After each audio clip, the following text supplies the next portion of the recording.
En 1890, l'État français décide de construire la première école de la République dans la commune corrézienne de Tarnac. De nombreux écoliers prennent le chemin de l'école, cartable sur le dos et rejoignent le bourg et les écoles des villages de Couffy et de Lacombe. Jusqu'à l'année fatidique de 2012 où l'effectif de l'école de Tarnac, après avoir subi quelques crises tout au long du XXe siècle, se retrouvera avec un effectif de 6 élèves. Bernard Leduc, le maire nouvellement élu sur la commune de Tarnac, prend la courageuse décision de voter avec son conseil municipal un regroupement pédagogique intercommunal avec la commune de Bugeat, ce qui voulait dire formellement voir fermer la classe unique de Tarnac. Alertés par cette décision, de nombreux habitants de la commune décident de se réunir en assemblée pour contester cette décision du nouveau conseil municipal. 150 personnes affluent sur la place du Couder pour montrer leur mécontentement. Le maire pris à partie par ses habitants lors de cette assemblée comprendra tout son intérêt de revenir sur sa décision. Dès le lendemain, il écrit à l'inspection pour remettre en cause sa décision de regroupement pédagogique. C'est donc une victoire pour les habitants. Pourtant, l'inspecteur d'académie de la Corrèze ne l'entend pas de cette oreille et décide de fermer l'école pour la rentrée suivante, ce qui provoquera une mobilisation de l'ensemble de la population sur plusieurs semaines. Des habitants et de nombreux parents occupent l'école pendant 15 jours, et se rendent régulièrement en manifestation devant tous les centres administratifs de la Corrèze. Finalement, la population a gain de cause et obtient le maintien de l'école ouverte pour la rentrée de septembre 2012 ainsi que du poste d'enseignant.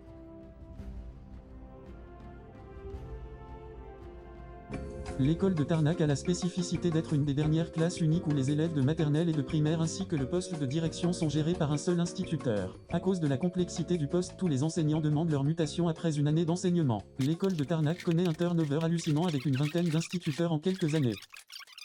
Des parents de l'école consternés par ce changement permanent d'instituteurs ne permettant pas de stabilité pour leurs enfants, décident de lancer un appel par internet sur des listes d'instituteurs de l'éducation nationale pratiquant des pédagogies coopératives. À la rentrée 2019, Sophie Billard, institutrice ayant plus de 21 années d'expérience dans l'éducation nationale, en classe multi-âge et pratiquant la pédagogie freinée, demande sa mutation de Seine-Saint-Denis et arrive avec tout son matériel pédagogique à l'école de Tarnac. À son arrivée, 7 nouveaux élèves sont inscrits. Le nombre d'élèves passe donc à 19 enfants en 2019.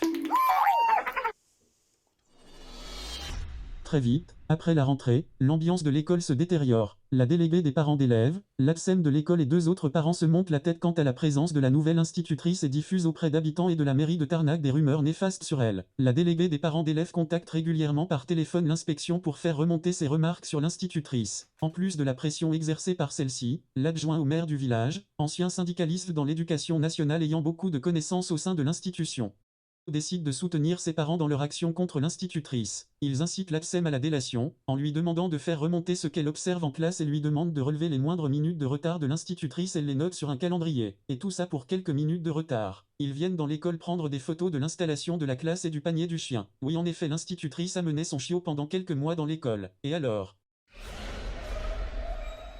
L'inspection de l'académie établit un rapport qu'il envoie au directeur académique de la Corrèze. Celui-ci demande l'ouverture d'une enquête administrative et convoque toutes les personnes ayant produit des témoignages dans l'enquête, c'est-à-dire uniquement des témoins à charge. Sophie Billard se sentant harcelée au travail par des membres de la municipalité, 3 parents d'élèves et le directeur d'académie, se met en arrêt maladie.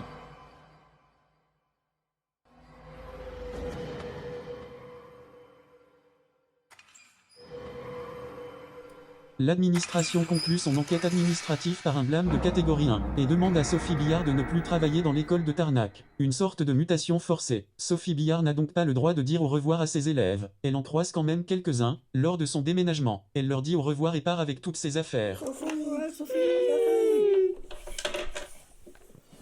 Après cette année désastreuse, quelques parents d'élèves se réunissent pour réfléchir à comment sauver une dernière fois à l'école communale et améliorer les conditions de travail des enseignants afin qu'un vrai projet d'école puisse voir le jour.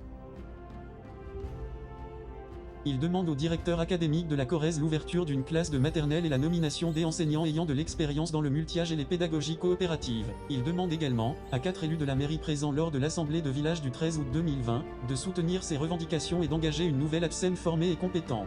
Les 4 élus dont le premier adjoint de la mairie actuelle, signifient devant la population, lors de cette assemblée, qu'ils soutiennent les revendications des parents et qu'une de leurs priorités est le maintien de l'école. Or le 26 août 2020, un courrier de la mairie de Tarnac refusant de soutenir les revendications est envoyé aux parents.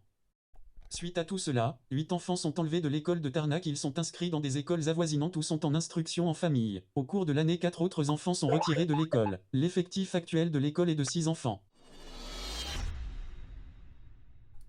Sophie Billard vient d'être reconnue par le rectorat comme accidentée du travail suite aux pressions qu'elle a subies à Tarnac. Le conseil municipal actuel, à l'inverse de ce qu'il affirme dans son bulletin municipal, n'a rien fait pour sauver cette école. L'effectif pour la rentrée 2022 sera de 3 enfants.